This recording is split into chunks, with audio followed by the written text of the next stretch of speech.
샬롬. 2021년 8월 28일 조직신학 교회론 시간으로 다시 만나게 되어 정말 반갑습니다. 오늘은 지난주에 이어서 교회 정치 제도 가운데 장로의 정치를 좀 더 자세히 살펴보겠습니다.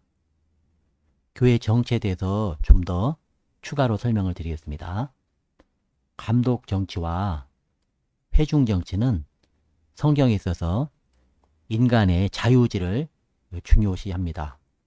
그에 비하여 장로의 정치는 여정론을 매우 중요시하죠. 그래서 그것이 교회의 여러 가지 모습으로 나타나게 됩니다. 그리고 우리 손님들 순복음교단 교회도 아실 텐데 정식으로는 기독교에 대한 하나님의 성회입니다. 순복음 교회는 처음에는 정치 제도가 감독 정치였습니다. 그런데 시간이 흐름에 따라서 교회의 필요에 따라서 교회 안에 장로님들을 세웠습니다. 그러니까 감독 정치 형태에서 장로의 정치를 받아들인 거죠. 침례교회도 처음에는 직원들이 없다가 장로의 정치 제도의 일부를 받아들였습니다.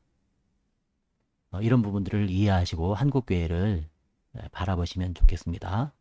그래서 우리는 한국교회 안에 있는 다양한 교단들의 교회를 이단이 아니면 다 인정하고 존중하며 하나님께서 세우신 귀한 교회로 서로 사랑하고 아름답게 하는 나라를 함께 세워가야 합니다. 장로의 정치를 좀 더 자세히 살펴보겠습니다. 기본권은 회중들에게 있고 권리 행사는 피택받은 자들에게 있는 것이 장로의 정치의 특징입니다.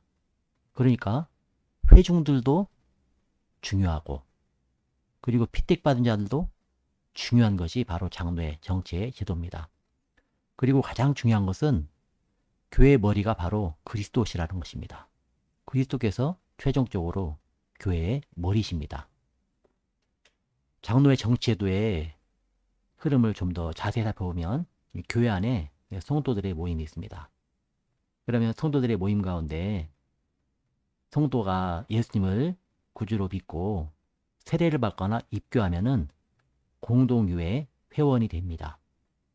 그리고 공동의 회원 가운데 장로, 목사, 안수 집사님, 권사님, 집사님들 여러분들이 재직회를 구성하게 됩니다. 그래서 재직회나 공동회에서 교회의 일들을 결의하게 됩니다. 그리고 교회 안에 목사님과 장로님이 함께 당회를 구성하게 됩니다. 교회의 중요한 의결기관은 바로 장로교에서는 당회가 됩니다. 그리고 지교회들의 당회에 모임들이 모여서 노회를 이루게 됩니다. 노회에서 장로를 시험하고 그리고 목사님들을 세웁니다. 그리고 이 노회들이 모여서 총회를 이루게 됩니다. 그리고 이 모든 것들은 바로 예수 그리스도께서 머리가 되시는 정치 제도가 바로 장로의 정치 제도입니다. 장로교회의 근본 교리는 그리스도는 교회의 머리요 모든 권위의 원천이라는 것입니다. 둘째, 그리스도는 말씀과 성령으로 권위를 행사한다는 것입니다. 셋째, 왕이신 그리스도는 교회에게 권세를 주셨습니다. 7위권은 기본적으로 지교회, 우리 화원중앙교회 같이 이렇게 지역에 흩어져 있는 교회들을 지교회라고 합니다. 좀 더 이 네 가지를 자세히 살펴보겠습니다. 첫째, 그리스도는 교회의 머리요 모든 권위의 원천이다. 이렇게 말씀하는데 유기적 의미에서 교회의 머리십니다. 교회는 그리스도의 몸이십니다. 그리고 예수님이 바로 이 교회의 머리시라는 것이죠. 그리고 왕이라는 의미에서 교회의 머리이십니다. 예수님께서 왕의 자격으로 교회를 설립하셨고 직원들을 세우셨고 그 직원들을 통해서 말씀하시고 하나님의 뜻을 이루어가고 계십니다. 둘째, 그리스도는 말씀과 성령으로 권위를 행사하십니다. 세상 나라처럼 무력이나 강제적으로 다스리지 않고 말씀과 성령으로 다스리십니다. 성도는 억지로 하는 것이 아니라 항상 모든 신앙생활에 있어서 자원하여 하나님께서 기뻐하시는 대로 하나님의 나라를 세워 가는 것입니다. 그래서 교회에 속한 모든 신자는 왕의 말씀에 순종해야 합니다. 특별히 교회 직원은 그리스도의 권위로 옷 입혀졌기 때문에 당연히 말씀의 지배를 달게 받고 그 예수님의 말씀의 성령의 권위로 섬겨야 합니다. 셋째, 왕이신 그리스도는 교회에게 권세를 주셨습니다. 권세를 교황이나 성직자단에게 주지 않고 교회 모든 회원들에게 주셨습니다. 그러나 이 권세는 회중으로부터 오지 않고 그리스도로부터 왔습니다. 회중들이 직원을 선출해서 일하게 하지만 모든 권위는 그리스도로부터 온다는 것을 꼭 기억할 필요가 있습니다. 넷째, 치리권은 기본적으로 지교회에 있습니다.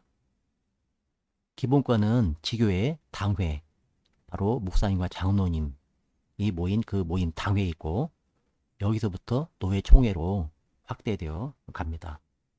저희 교회는 아직 장로님이 없어서 당회가 구성되어 있지는 않고 이제 목사 혼자 당회 역할을 하고 있는 교회인데 우리 교회도 이 당회가 구성되었으면 하는 바람이 있습니다. 이 장로교회의 성경적 근거를 두 구절을 살펴보면 사도행전 1장 23절에서 26절에 보면 그들이 두 사람을 내세우니 가룟 유다가 제 길로 갔을 때 그 한 사람 빠진 곳을 채우는데 성도들이 어떻게 하느냐, 바사바라고도 하고 별명을 유스라고 하는 요셉을 추천하고 또 하나는 마띠아를 추천합니다. 이것은 성도들이 추천하는 거죠. 성도들이 선출한 겁니다. 그런데 최종적으로는 누가 결정을 하시느냐, 기도하고 제비 뽑아서 마띠아를 얻으니 그가 11사도의 수에 들어가니라. 그러니까 선출은 사람이 하는 것 같은데 최종적으로는 하나님께서 세우시는 겁니다. 이것이 중요한 장로교의 정치 원리입니다. 사도행전 6장 3절에 6절 말씀에도 안수 집사님을 세우는 말씀이 나옵니다. 너희 가운데서 성령과 지혜가 충만하여 칭찬받는 사람 7을 택하라. 그래서 7을 택하는 것은 교회 성도가입니다. 정확히는 교회의 공동의회에서 세례받고 입교하신 분들이 투표해서 택하는 것입니다. 그렇게 해서 7을 택하였는데 중요한 것은 사도들 앞에 세우니 사도들이 기도하고 그들에게 안수하니라. 하나님의 권세로, 성령님의 권세로 그들이 하나님이 세우신 하나님의 일꾼들이 되는 것입니다. 사람이 선택하는 것 같지만 결국은 하나님께서 그것을 인증하시고 하나님께서 세우시는 것이 됩니다. 장로교회 정치에 대해서 우리 성도들이 잘 이해하시고 하나님의 나라를 세우는데 우리 화환중앙교 지구의 성도님들로서 교회를 아름답게 세워가는 귀한 성도님들로 쓰임받기를 바랍니다. 오늘은 여기까지 하겠습니다. 감사합니다. 다음에 또 만나겠습니다.